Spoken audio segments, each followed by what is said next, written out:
hiji anu jadi kabinangkitan kurikulum Basa Sunda Purwakarta nyaeta ayana kagiatan eksplorasi budaya tradisional anu tujuanana pikeun ngawanohkeun ka sakumna siswa kana nilai-nilai kearifan lokal Purwakarta.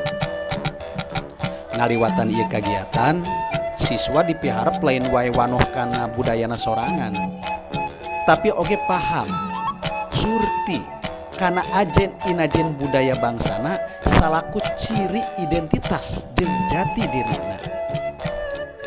Paham kana identitas diri jadi hal anu kacida pentingna utamana pikeun ngawawegan siswa yang hareupan proses rekonstruksi budaya anu pastina hiji mangsa bakal kasorang.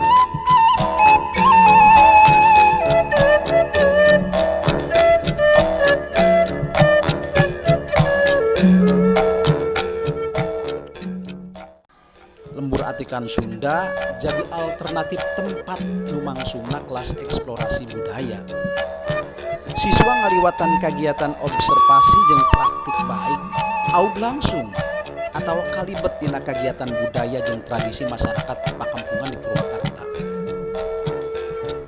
Representasi tina pangajaran kontekstual dina wunggungan teks etnografi kehidupan masyarakat secara langsung.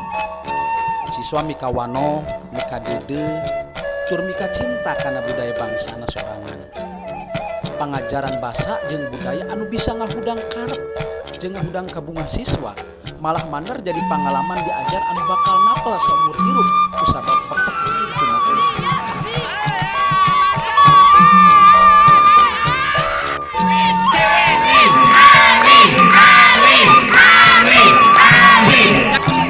iya. Jagoan terus jagoan.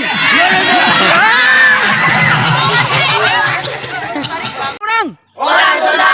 Bahasa orang. Bahasa Sunda. Hiji, dua, tilu. Tang kolentang cilondok pae nundutan tikus. rekonstruksi budaya anu muncul dipiharep ngakar karena kaluhuran budaya bangsana. Generasi anu tumuwuh kaluhur sirungan kahandap oge akaran sabab eta pisan anu dipiharep ku sistem atikan urang jadi manusia Indonesia anu sagemblengna. Jadi manusia Indonesia anu maju pamikiranna futuristik tapi ngadasar kana jati diri bangsana anu mandiri. Urang mika cinta, cinta bahasa Sunda, bahasa indung urang, urang sadulur, urang sahate,